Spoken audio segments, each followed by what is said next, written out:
Mes bien-aimés dans le Seigneur, soyez bénis. Merci d'avoir accepté de partager avec nous aujourd'hui en ce qui concerne le danger de l'infidélité.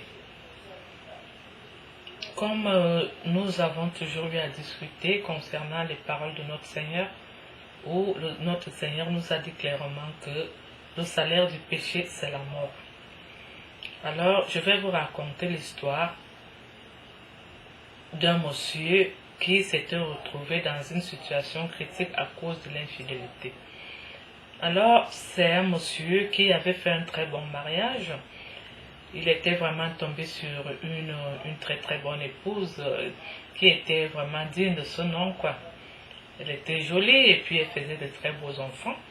Monsieur était également fidèle. Bref, c'était un couple exemplaire, envié de tous. Alors un jour, monsieur a eu à avoir affaire à un mauvais compagnon qui lui a dit, mais écoute, tu ne vas pas passer toute une vie comme ça, il faut aussi essayer d'aller goûter un peu à côté, tout simplement. Exactement, son ami était un grand adultère, quoi, un grand infidèle. Le monsieur a d'abord hésité pour un début, parce qu'en fait, il aimait beaucoup sa femme et ses enfants.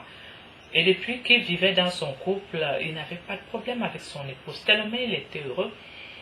Mais le fait qu'il soit tombé sur un mauvais compagnon qui lui disait, mais écoute, il faut essayer d'aller voir aussi à côté, c'est pas un crime.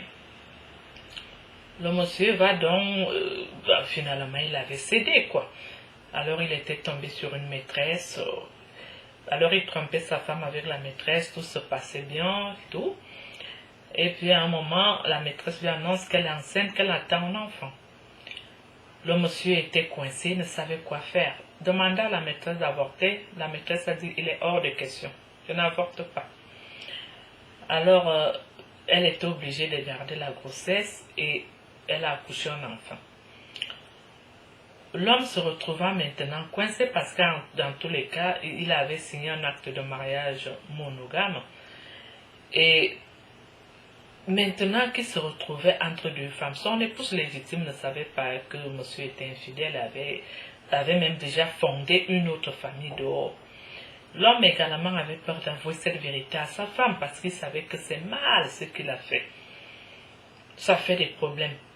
Qu'est-ce qu'allait devenir ce monsieur? Alors l'homme a commencé à réfléchir, c'est comme ça qu'il a attrapé l'AVC, lui seul il a attrapé également l'infarctus. Et puis, il était étouffé, il avait de la peine à respirer. Le monsieur entre dans le coma. Alors, une fois qu'il était entré dans le coma, on l'amène à l'hôpital. Dans l'hôpital, son épouse était à côté de lui pendant qu'il était dans le coma. La maîtresse également est arrivée parce qu'en fait, avec la maîtresse, il avait déjà un enfant. Donc, la maîtresse se disait, mais écoute, si cet homme meurt maintenant, je veux faire comment? S'il meurt, il faut que vraiment les gens soient au courant qu'on a fait un enfant et tout, qui aura aussi droit à l'héritage, il est hors de question. Alors la maîtresse à son tour va aussi à l'hôpital rendre visite à monsieur. Arrivé là-bas à l'hôpital, on demande à la maîtresse, mais qui êtes-vous?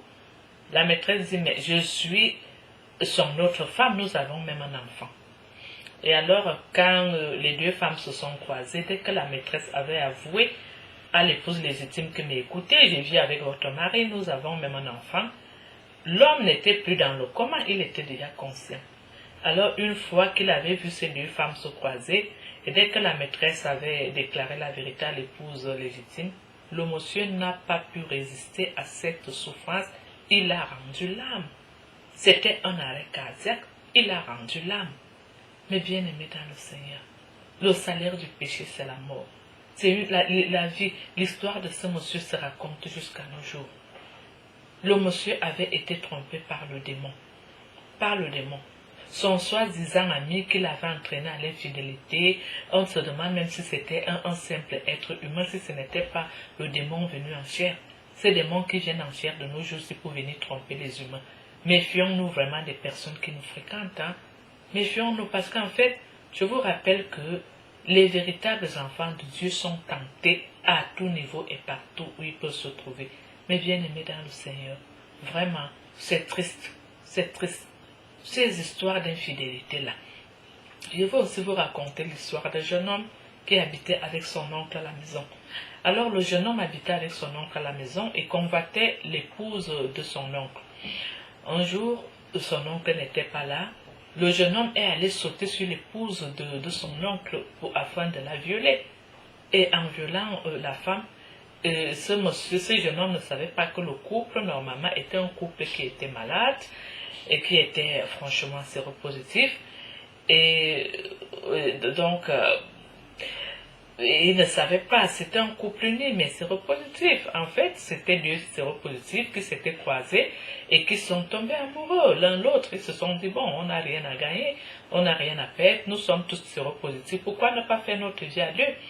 Et alors les deux séropositifs se sont mariés. Et alors à la maison, il y avait ce jeune homme-là qui convoitait vraiment l'épouse de son oncle et qui n'avait pas hésité d'aller la violer quand monsieur n'était pas là. La femme ne voulait pas ces rapports sexuels, mais le jeune homme l'a harcelée, l'a forcée.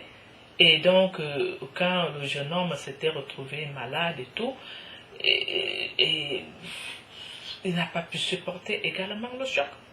Il n'a pas pu supporter le choc, il dit c'est pas possible. Ma vie est gâtée, ma vie est détruite et tout et tout.